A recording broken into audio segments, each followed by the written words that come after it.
Bloomberg Audio Studios. Podcasts, radio, news.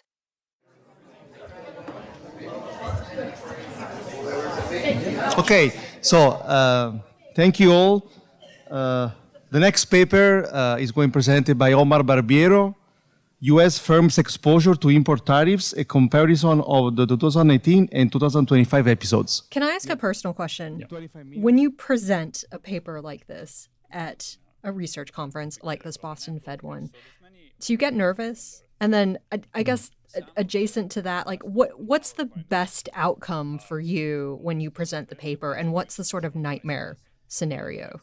Would it be someone like finding some fundamental error in the methodology and like standing up in the middle of the conference and being like, there's a serious problem here? Yeah, I mean, many nightmare scenarios. Sorry, I was just clicking randomly and then it went, okay. All right. I would say the worst thing that can happen is that you just say something wrong that sounds dishonest, almost like you're trying to hide something. Like there's clearly a data flaw and then you don't highlight it, or you say in public, no, this is not a problem, and everybody knows that no, it's a problem. Kind of that's I think the profession is built on trust, and if you lose that trust, it's quite bad. That's Omar Barbiero, a senior economist at the Federal Reserve Bank of Boston. He's getting ready to stand up in front of a room full of other economists, journalists, academics, and his employer, and present a research paper tracking the exposure of U.S. businesses to import tariffs. This is a paper written jointly with Slavik, Hillary and Alvaro, who are there. There happen to be in the room our excellent research assistants, Sophie and Lilia, also, who helped us with this paper. It's we wrote it for the conference. It's still quite preliminary, and therefore we really value your comments on this. But how many individual pieces of data would you say were involved in this particular study? Okay, product code, they were around 400,000. I would say, and then you have to multiply that by many different countries, and so you have to keep track of that matrix. The supply chain dataset was also quite fun because it's kind of a network of companies, and it gets big very, very fast, and you have to track it over time. I have to say, I mean, we have excellent. I have excellent co-authors. We have excellent research assistant. We have excellent, computing power, thank God, that can help us with that. And I don't know, hundreds of thousands, millions. Yes, millions. Yeah.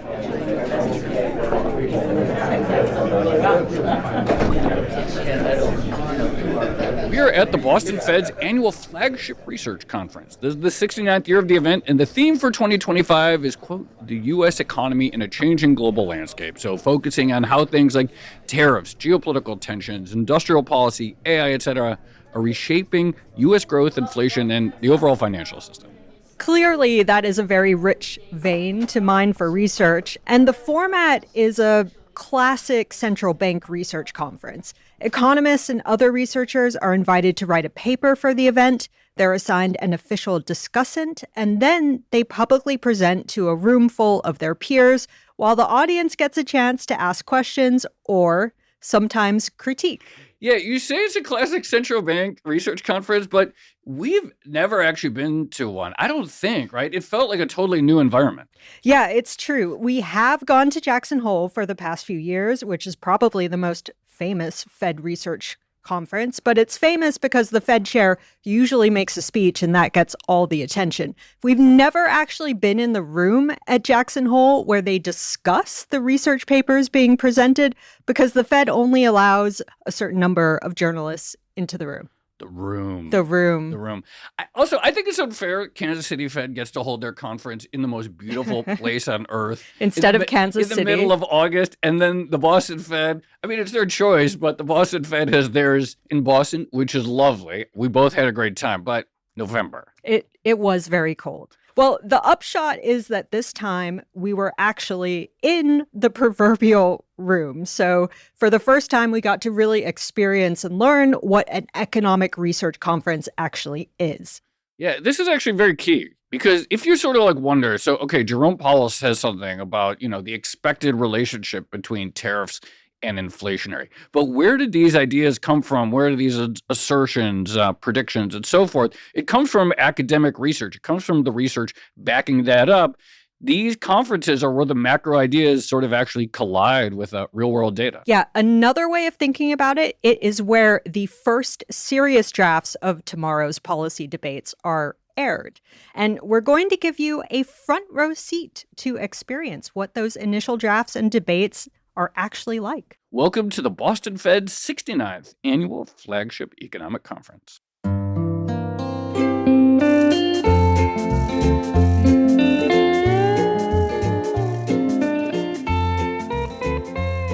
You do research at the regional bank, at the board, or at the BIS, you do policy. By policy, we mean, you advise your principals. In our case, that's Susan Collins, the president and CEO of the Boston Fed, preparations for the FOMC meeting, for public engagements.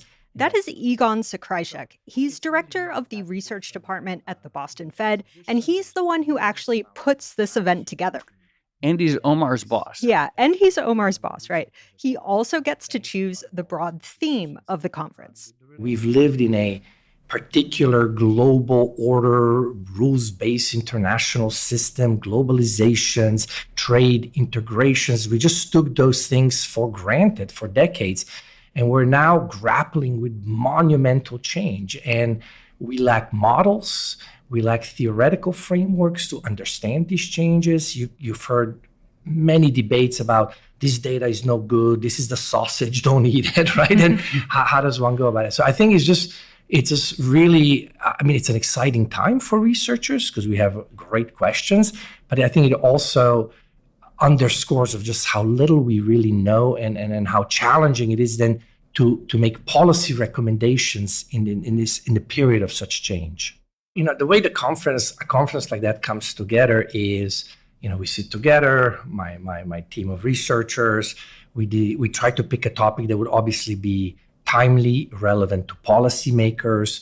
We confer with Susan and so forth. We look around, and so forth. So once we kind of zero in on what the topic is, we then have to identify the contributors to this. We have a certain idea of what we want different sessions to be. Then we get either academics or contributors to write papers for this. But academics, researchers write what they want to write. So sometimes there's a bit of a, gentleman-like distance between the blurb and the ultimate paper that gets written. But that's all right. We've always seen this. This is very, very standard. And, the idea is then is to, the discussants, the role of a discussant then is to kind of bring that paper and provide some context and, try to fit it into the general theme. So this particular conference, the theme has changed, right? And one of the things we keep saying, but I think it's true, is we are living through capital H history here. We have the tariffs from the Trump administration, the reversal of globalization, new geopolitical risks, AI, all of it. Right. And we're also still trying to figure out stuff like what happened in relatively recent years. Why did inflation actually spike during the pandemic? We're also in this new era of industrial policy, and we're trying to figure out what that means for the economy. If we actually want to do the stuff like make semiconductors or build small modular nuclear reactors, we have to have some idea of where we're going. And we try to really keep it, I would say somewhat more accessible. I would say a bit interdisciplinary. We try to reach a bit broader audience. It's a somewhat atypical conference. Your typical economic research conference would feature slide after slide of equations, graphs. So I'm laughing slightly because I saw some equations this morning and the speaker is like, oh, well, as you can see from this slide. And I'm thinking, yes. I cannot see it. No, I can't. Right. So, so this is, I would say this is very light on this. If you, this is super light on this and so forth. We urge authors to try to write something that's more, I would say, policy relevant, that touches, that can be communicated and stuff like that, rather than very, very technical pieces, that is what the academic journals tend to specialize. Then hopefully it sparks an idea, it sparks a new paper. It says, you know what? This is an interesting result, but I have maybe better data to do that. So let me there was a testable implication that somebody, brought up. Let me see if I can flesh that out, because I think I can provide something. That's how knowledge and conferences, advances. It's a very organic, a bit of a messy type of affair. And, to be honest, many times things don't pan out. I have files and folders full of research ideas that, never went anywhere, but you try. And if you want to get a sense of that process and the policy implications of some of this research, take a listen to the first paper presented at the conference. It's by Shebnem Kalemli-Oskin. She's the Schreiber Family Professor of Economics over at Brown University. I love economists and their long titles. The John Maynard Keynes Chair of the Ludwig von Mises Endowed Seat at the University of, whatever. Keynes Chair at the Mises School would be an interesting mix. Anyway, here's Shebnem presenting her paper. It is called Global Networks, Risks, and the U.S. Economy. Paper after paper, we realize the issue with the conventional macro open economy view. What is this view? This view takes U.S. as a relatively closed economy because of the low trade shares, exports 10% of GDP, imports 14% of GDP. And that, of course, combines with the fact that U.S. is governing the world in terms of dollar dominance and deep financial markets. And on top of that, U.S. has an amazing central bank. As we are all here right now, we know that Federal Reserve acts as a global lender of last resort when things go south. The benchmark implication of this view is that U.S. has limited exposure to global risks. We would like to revisit the issue in terms of asking directly how sensitive the U.S. economy to global risks once we account for full global trade, production, and finance networks, and really think about trades-off and counterfactuals, and basically revisit this issue that the fact that maybe your trade shares are low. We caught up with Shebnem after her presentation to better understand exactly what she's trying to do here. All right, so yes, we found something different because we work with networks. And let me explain what that is. When you say networks, again, the traditional view, first going to think about, of course, the trade networks. Why? Because the trade networks directly link to supply chains, right? And we already realized, those are vulnerable. I mean, shock after shock, starting with the pandemic, told us that, yes, maybe kind of our final goods trade, or just if I focus on manufacturing, not that big, but if I look at the supply chains, value chains, then US is integrated to that. And then that changes the things, because that means even in the aggregate number, you might not see that big of exports and imports. There might be indirect exposure through all those links, because when you think a network, you are linked through trade. This is now where we also add to the traditional view, but you also have to think about the financing, right? I mean, so the networks to us is trade networks. Yes, countries buying and selling, sectors buying and selling, firms buying and selling from each other, but also financial networks. I mean, investors investing in companies in other countries. The supply chains financed by different investors in other countries. And on top of that, of course, the production, right? I mean, so a product right now is assembled in one country, designed in another country, manufacturing in another country, with parts coming from many, many countries, and skills and knowledge also coming from many, many countries. So when you have this type of a comprehensive view of the network, global network, as trade, production, and finance, then I think US becomes very vulnerable to global shocks and global risks. So you could see why this would be an important area of research for the Fed, right? Right. And the conventional thinking has always been that the U.S. is kind of insulated from global shocks. because it's so big, because the dollar is so dominant, external factors, it's thought, don't really affect the U.S. economy so much. Right. And also, we don't actually export that much, relatively speaking. Right. We import. So that's the conventional view. But if, per Shebnem's research, the U.S. is in fact more exposed to global shocks than previously thought, if it's more intertwined with the network of the global economy through second-order effects, then policymakers should be aware of that, right? It wasn't clear. This is an enormous body of work spanning, several papers, hundreds of pages, all with many applications and scenarios. That is Aaron Flahn. He's a principal economist at the Boston Fed, and he's also the discussant for this particular paper. The discussant role is really interesting. Yeah, this was probably one of the most fascinating sort of dynamics, which I knew existed but didn't quite appreciate how it works. So basically, every presenter gets paired with an official discussant whose job is just to interpret and critique, frankly, the paper for a wider audience. So those are my main comments. I do just want to emphasize that what Shebnem's doing here is policy relevant research, at its finest. It's our profession working at its finest for really answering these very timely questions in ways that authors are very close to the paper, right? You wrote this, details, and you can see in the presentations, right? They know inside out and stuff like that. So they provide a presentation. Really what a discussant does is sort of essentially, let me translate what the author does for the broader audience, right? A good discussant's role is really to sort of reframe the paper, pull out key takeaways, and then provide some constructive, comments. But sometimes things get a little awkward. Definitely awkward, but, everyone's still very polite. Still very polite, yes, but more on that after this break.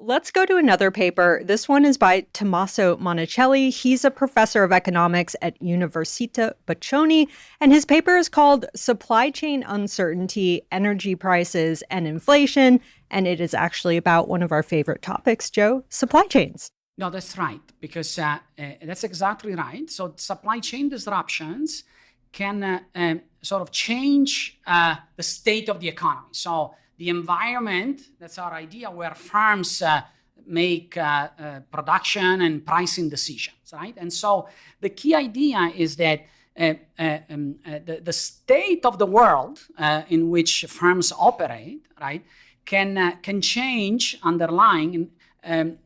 So as economists, we say that the state of the economy changes, even starting from potentially minor events along the supply chain. So we make the example of this apparently small episode, like in the Suez Canal 2 years ago, sort of a ship, a container shipping oil and other inputs got stuck for a few days. We remember it well. Yeah, we remember literally, well, yeah. right? But that episode sort of got resolved in a few days. But I didn't have the time to show the data. But then the effect on transportation disruptions, along supply chains lasted 4 months.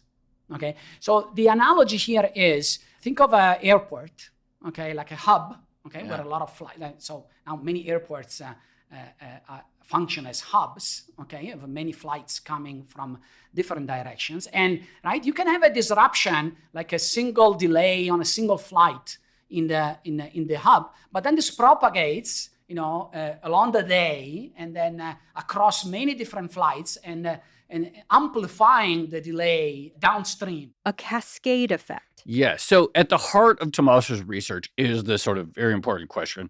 Are supply chain disruptions real? Are they a real thing? Or are they simply manifestations or symptoms of excess demand, maybe caused by too much fiscal stimulus? Yeah. So after the pandemic, a lot of people criticized the government for handing out checks to people and businesses, helping supposedly to fan inflation. But actually, if small supply chain disruptions can reverberate for longer than previously thought through energy prices or whatever, then per Tommaso's research, they can be a pretty important source of inflation. And the important thing is that it's not the size of the supply chain shock that matters. It's the actual volatility itself, the uncertainty that matters for inflation. Right. So again, I think, you could see why this would be of interest to policymakers. Even 5 years after the pandemic, we're still trying to figure out exactly what happened, and we'll probably be researching that for years. Totally, yes. So here in our research, we emphasize the interaction, so the complementarity between, shocks to, let's say, the price of oil, okay, that typically central banks look at, right? But they have a typical attitude, let's say, in normal times. If there are oil shocks, yes, we should monitor that those shocks don't feed, are not too persistent, they don't feed onto inflation expectations and so on, but their attitude is typically, let's look through, okay? This oil prices jump around very much in markets. But here we are saying even the same original, let's say, oil price shocks or energy gas price shocks, they can have a very different amplified effects on inflation, okay, depending on whether the state of supply chain is disrupted or not, okay? So it's really the interaction. So it's not really that we believe that we emphasize supply chain shocks. We say typical supply shocks like oil shocks or gas price shocks, right? They can get really amplified and in a very persistent way if the underlying conditions of supply chains are disrupted.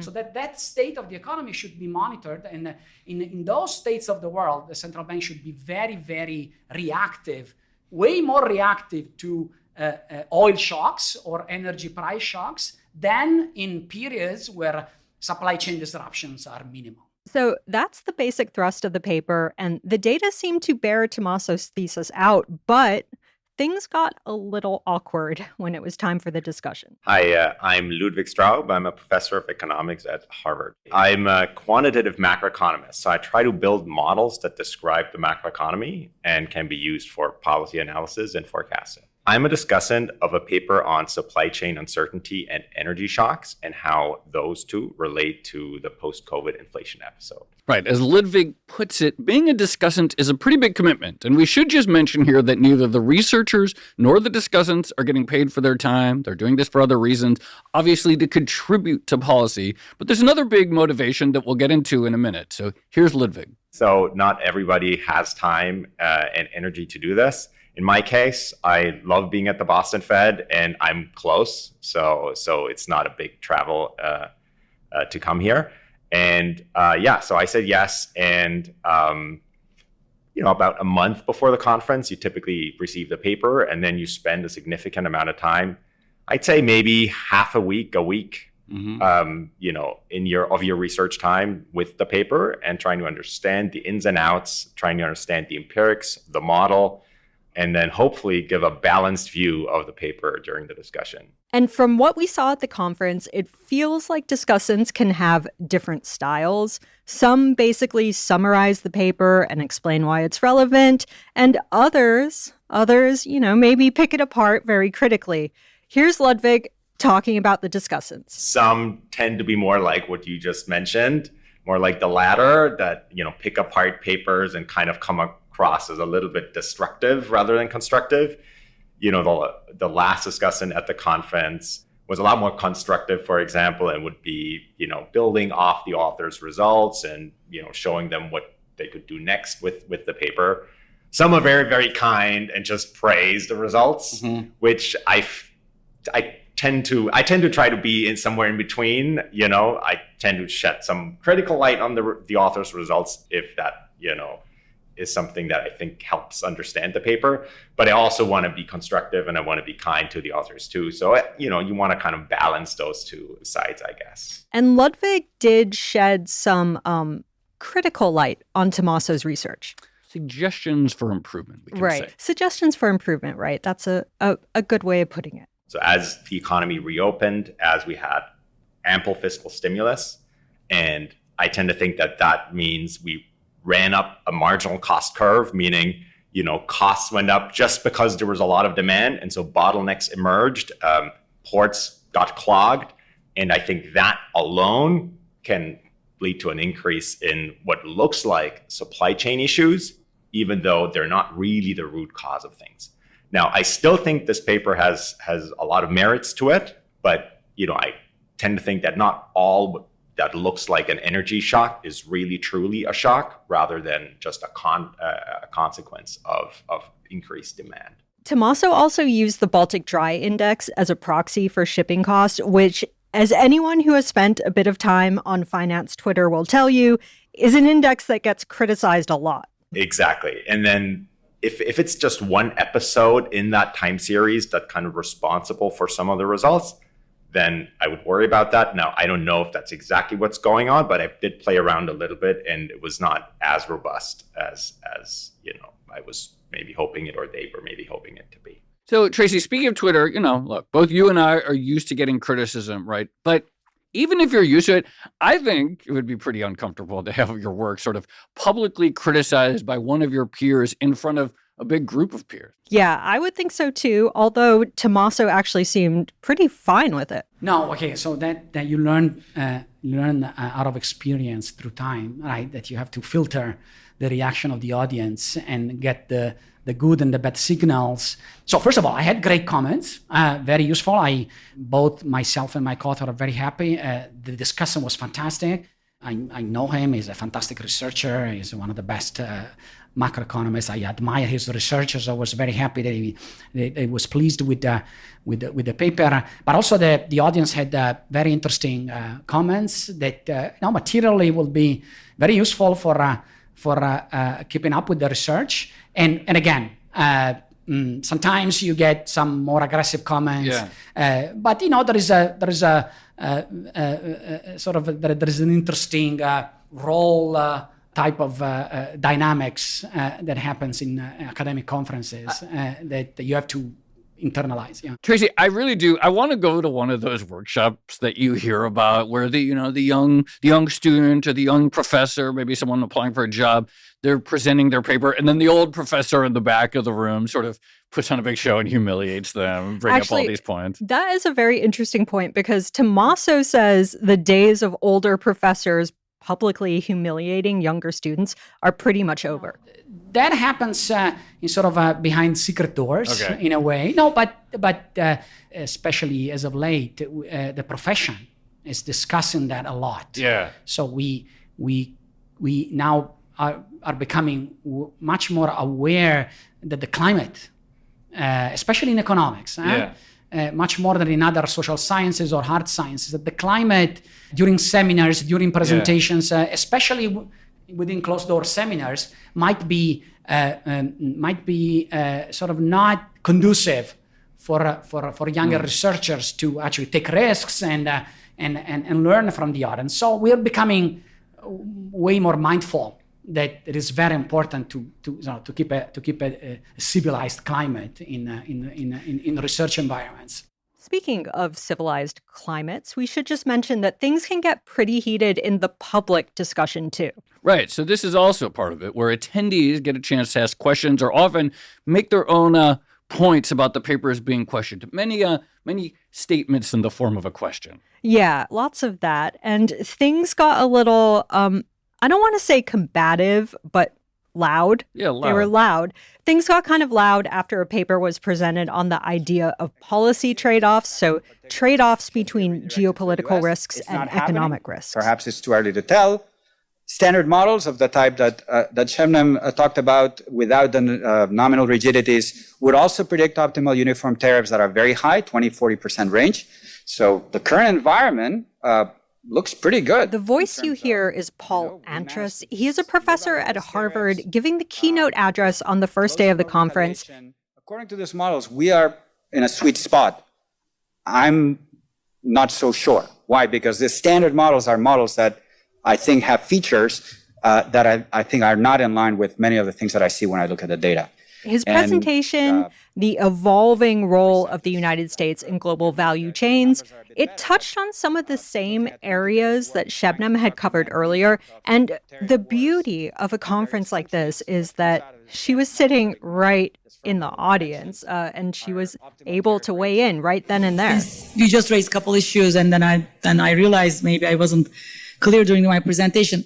I fully agree on the whole firm level and how the input-output data we have is kind of this sausage. But I would disagree that we do want to understand how the sausage made so that we can do better, right? So the economists were fighting. Well, actually, I asked Shebnem about this later, and here's what she said.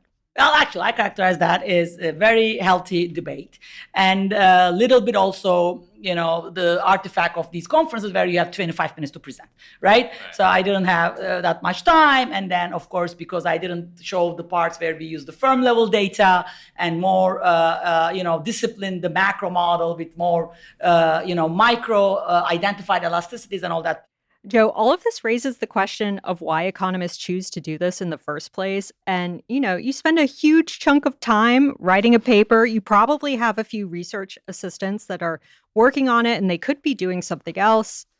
And then it gets scrutinized in this very public way. I maybe you felt that I was picking on you. I didn't mean to do that. Now, of course, I take your point. Let me just push back, though. In the sense that obviously one of the motivations is the policy aspect. Economists, I think, many of them want to inform policy in an accurate and useful way. That's pretty obvious. But there was also something that I didn't quite realize: peer review and publishing. People want to be published. Yeah, look, I get it. Believe me, I get it. Researchers, yes, they want to influence policy. Who doesn't? But they also want to get their papers rubber stamped by other economists and then published in the most prestigious academic journals. And so one thing I wondered is whether there's a tension between, just from the economist's perspective, is there some sort of tension between the goal of writing a paper that is actually useful for making better policy or just sort of maximizing your chances of getting into a peer-reviewed journal? Yeah, I think that is a very fair question. And Shebnem talked about that too. Yes, no, this is the story of my life. So because this is a very serious tension, and I'm hoping we will make the best use of these times now we are living in to change this. Because yes, unfortunately, academia publishing values very narrow research and very tightly defined specialized research. Yeah. And that's why economists are in silos, right? There are labor economists, there are macroeconomists, there are IO economists, international economists, finance economists, and generally these groups don't talk to each other much and they just do one thing. But when you want to do policy-relevant research, you talk to policymakers, and then the minute you start talking to policymakers and spend time in policy institutions, you realize these problems don't come like that. Oh, here's a problem about labor, so I need labor economists. Here's a problem about financial market. Here's a problem about monetary policy. The problems are linked. The problems are linked, and economics profession actually is capable of answering those problems, creating solutions for those problems if these insights from these different subfields come together, which is what I try to do, and I'm hoping which kind of academic publishing doesn't value that much, but I'm an optimist. I'm hopeful.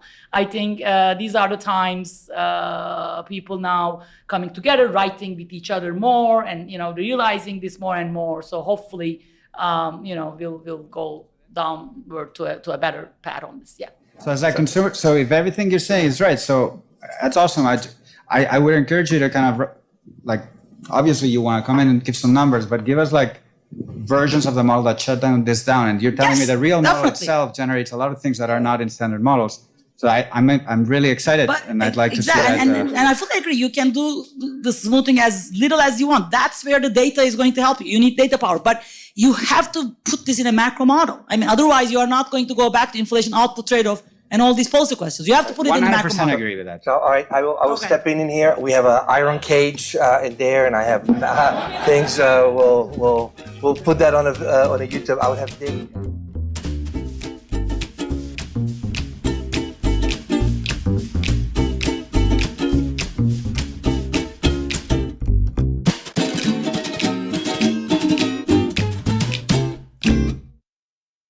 You know, Joe, there was, in fact, one major policymaker in the room along with everyone else, and that is Susan Collins. That's right. And there are two prominent Susan Collins. This one is the president of the Federal Reserve Bank of Boston, and she was there the whole time, sitting in the front row. Susan herself actually was an academic. She taught at Harvard and Georgetown and the University of Michigan. Right. There are lots of themes going on. I have to say that I'm struck by the sense that understanding some of the complexities may change traditional ways of thinking about things. So that's a theme that I'm hearing.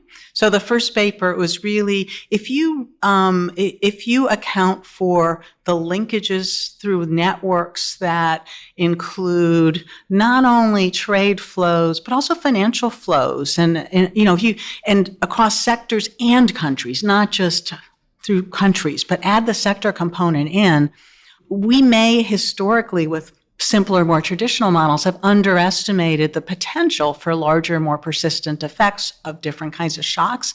And then similarly, the second paper had kind of a similar theme, that when you really focus on some of the supply chain connections, increases in uncertainty can make a shock have a bigger impact. So putting the different things, making those connections, that's complicated work. I'm really glad that we have experts who are digging in and able to explain them and present them for us and have us ask questions and try to understand them better. So Susan mentioned ideas, and one thing I'm very curious about is how the ideas being presented in these papers actually filter through into policy. Osmosis, right? Well, right. I'm sure there's some of that, but also, like, do you think Susan is taking the most interesting paper and attaching it to an email and sending it off to Tom Barkin at the Richmond Fed and being like, you have to read this? I would. Hey, Tom, here's something you might find interesting. Yeah, so there are lots of different ways. So sometimes, sometimes we have the time to go to each other's conferences, and it's hard, right? Because there's a lot going on. So sometimes sometimes my colleagues will actually be sitting in and hear it from themselves. Some of their research teams are often tuning in, whether in person or virtually. Our research teams talk to each other.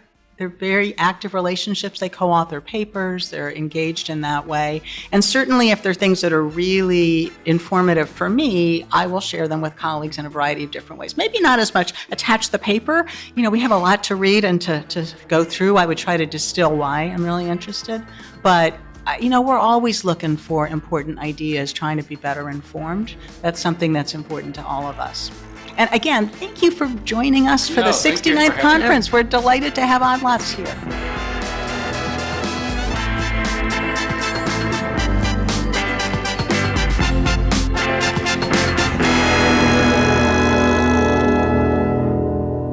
So that was the Boston Fed's research conference, Joe. It was great. But before we go, should tell people how Omar's presentation went. Oh, yeah. So we started this episode talking to Boston Fed economist Omar Barbiero, and I feel like he was under more pressure than most because he was presenting not just in front of his peers, but in front of his actual boss. Actually, multiple bosses, because there's Susan Collins, but also Egon Zakrzajsek. So his boss and his boss's boss. Yeah, and his was actually the last paper of the conference. I thought it went really well. Some interesting insights on that. Thank you very much. Basically what I have to say, I think it's an exciting effort, very impressive data collection and rich set of results. Tommaso? I think the presentation was very interesting. I think the effort also is very important. And great, this is really cool to see. I have three quick. Okay, this is a great paper, and I fully agree with Andrea that this is actually huge work. So you didn't even mention, but we are also now matching Panjiva to a larger set of firms. Hooray! That's a good outcome. And I should just mention, Joe, we've obviously been summarizing all these papers because we're trying to compress a day and a half of discussion into, 40, 60 minutes. But all of these papers are available online at the Boston Fed's website.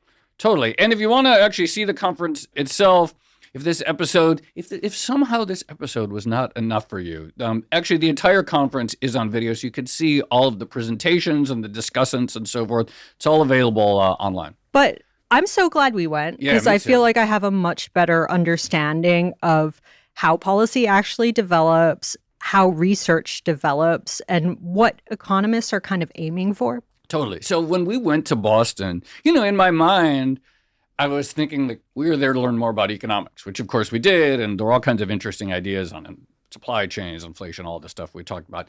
But it was also, and I hadn't appreciated this, it was a sociology trip. We were learning about the sociology of how academic work works, the relationship between academic work and policy and stuff, which is just one of these things that, of course, intuitively is very important, but I don't think anyone really thinks about.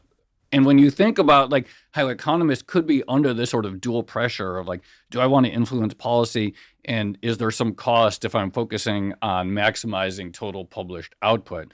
You could see some real interesting tensions that emerge in that process. Right. It's sort of a microcosm of academia, I guess, which we got to study for a day and a half. So I don't know, maybe next year we'll be in the room at Jackson Hole. We can hope. If anyone at the Kansas City Fed is listening. All right. Shall we leave it there? Let's leave it there. This has been another episode of the Odd Lots podcast. I'm Tracy Alloway. You can follow me at Tracy Alloway. And I'm Joe Weisenthal. You can follow me at The Stalwart. Big thanks to Susan Collins and the rest of the Boston Fed for inviting us to observe and participate in their conference. And once again, all the people who took the time to chat with us, we really appreciate them. You should go to the Boston Fed's website and really check out those papers and presentations. All of it excellent. Follow our producers, Carmen Rodriguez at Carmen Arment, Dashiell Bennett, who actually joined us on the trip. He's at Dashbot, and Cale Brooks at Cale Brooks. For more Odd Lots content, go to Bloomberg.com/oddlots. We have a daily newsletter and all of our episodes. And you can chat about all of these topics 24/7 in our Discord, discord.gg/oddlots. And if you enjoy Odd Lots, if you want to send us on more sociological trips to research conferences, then please leave us a positive review on your favorite podcast platform. And remember, if you are a Bloomberg subscriber, you can listen to all of our episodes absolutely ad-free. All you need to do is find the Bloomberg channel on Apple Podcasts and follow the instructions there. Thanks for listening.